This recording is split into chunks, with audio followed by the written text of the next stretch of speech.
The wood has a decent-sized field for the non-Lasix era, and ground loss could make a difference. There are several contenders close in ability and a stronger addition than we have seen recently. AP's Secret has two siblings that have shown very little ability. He's better than they are, and 3-year-olds often follow a pair of tops with a new top, but this guy has too many lengths to make up. Maurice has a full sister who ran very fast sprinting on and off track. He made one start early at 2 and didn't resurface until January. He then exploded when stretched to a 1-turn mile, and it was somewhat concealed by a wide trip. That was a big jump, so there's obviously a good chance he'll bounce.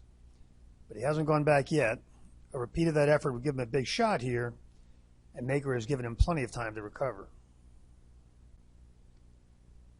Early voting has basically run the same figure in both his starts for Chad Brown, who was on fire recently, even by his standards, and we are not talking about a small sample.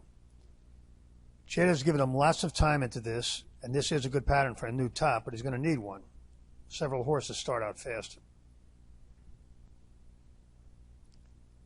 The last two figures for Golden Code are almost identical to those of early voting, but we don't like this one as much.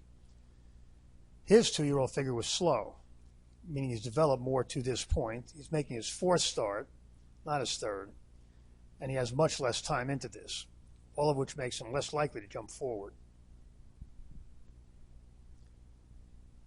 Long Term is out of a mare that got much better with age. After establishing a level, he jumped way forward last time and still managed to lose a maiden race.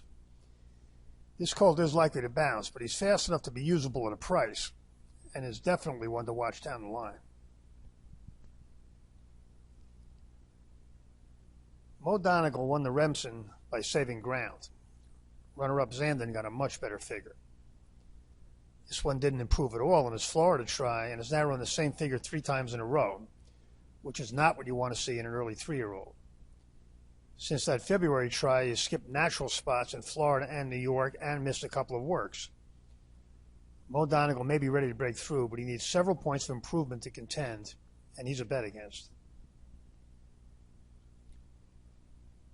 Morello sold twice for a lot of money, considering his dam and siblings couldn't run.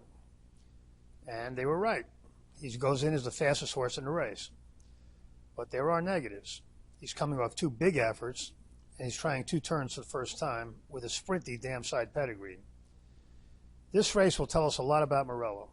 If he runs another big one going long off this pattern, he's a serious Derby contender. If not, he's not.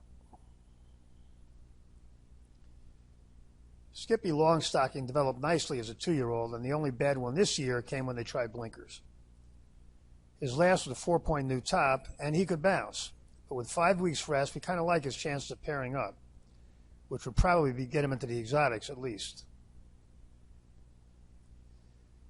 We were thinking about taking a shot with Maurice, but that most likely means another wide trip. Skippy Longstocking is a live long shot, especially if they're smart enough to let all the speed go and drop in. He's our kid.